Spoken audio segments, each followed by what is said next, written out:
তাকে আজি এছকেপেটৰ প্ৰতিনিধি আহিছিলে আমি 6টা দাবী দিছো 6টা দাবী মানি লম বুলি কৈছে আৰু মানি লম বুলি কোৱাৰ কাৰণে সাময়িকভাৱে দেই এটো প্ৰতিবাদ আকৌ শেষ হোৱা নাই যদি দাবী মানি নলয় তেতিয়া পুনৰ প্ৰতিবাদ হ'ব আৰু এবাৰ ৰাস্তাৰ বাহিৰত কৰিছিলো এবাৰ অফিচৰ ভিতৰত কৰিম কিন্তু মানি ল'ব লাগিব খিলঞ্জীয়া মানুহৰ ভটিয়াপাৰবাসী মানুহৰ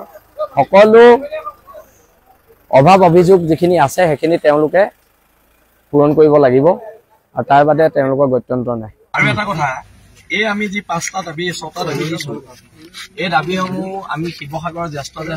সাংবাদিক পূৰ্বৰ ওএনজিচি কৰ্মচাৰী এক্স কৰ্মচাৰী আমি সকলোৰে লগত পাতিহে এইখিনি দাবী দিছো এইখিনি দাবী যদি আপোনালোকে ভাবে কেৱল বীৰ লাচিত সেনাৰ দাবী এটো নহয় এইখিনি দাবী শিৱসাগৰৰ বুদ্ধিজীৱী মহলৰ দাবী শিৱসাগৰৰ জ্ঞানী গুণী মানুহৰ দাবী আৰু এই জ্ঞানী গুণী মানুহৰ যেহেতু মই ব্যক্তিগতভাৱে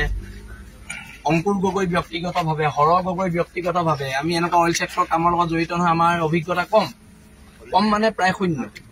সেইকাৰণে আমি এই দাবীখিনি শিৱসাগৰৰ জ্যেষ্ঠ সাংবাদিক আৰু ইয়াৰ ওএনজিচি ৰিটায়াৰ্ড পাৰ্চন বহুতৰ লগত পাতি আমি এই দাবী 6টা কৰিছো আপোনাৰ এছকেপেটৰ মই এজন কৰ্মচাৰী মই এই লাচিত ধাৰাৰ মঞ্চৰ পৰা আপোনালোকৰ আগত মই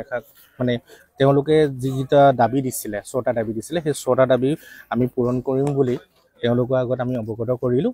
এই 6টা দাবী আমাৰ কাইলৈৰ পৰা অফিচ খোলা হ'ব অফিচ খোলাৰ ভিতৰত আমি অতি সোনকালে আমি এই দাবীসমূহ পূৰণ কৰিম বুলি প্ৰতিশ্ৰুতি জ্ঞাপন কৰিছোঁ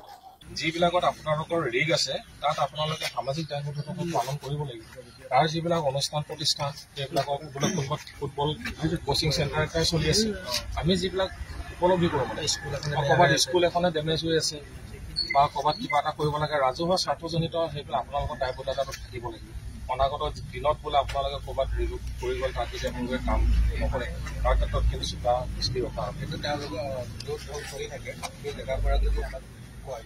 সেইটো আপোনালোকে চালি যাই স্বাস্থ্য হোৱাকে মানে বস্তুবিলাক আমি কৈ দিছো এইবিলাক যে পাবত গজা যে ইউনিয়ন গিৰিবিলাক যে কৰে আপোনালোকে তাতকে জাতীয় দল সংগঠনৰ লগত আলোচনাত বহিব আপুনি জাতীয় দল সংগঠনৰ লগত আলোচনাত বহিব ইউনিয়ন গিৰি কৰি সিহঁতে কি কৈছে ইউনিয়ন গিৰি কৰি গোটেই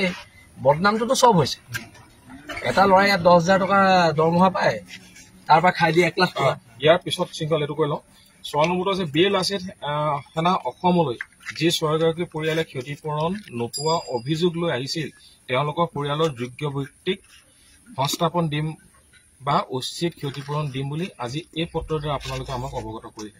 6টা পৰিয়াল আৰু তেওঁলোকৰ পৰিয়ালৰ লগতে 6টা পৰিয়াল আহিলে এই 6টা পৰিয়ালক আপোনালোকে এইটো দিব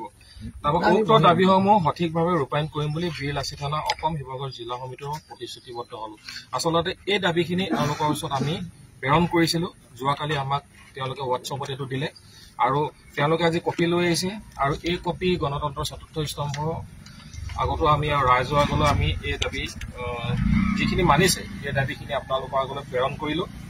আৰু অনাগত সময়ত এটা কথা আমি সাময়িকভাৱে যি স্থগিত কৰিছোঁ এইটো ভাবি নল'ব যে সম্পূৰ্ণ আমি তুলি লৈছোঁ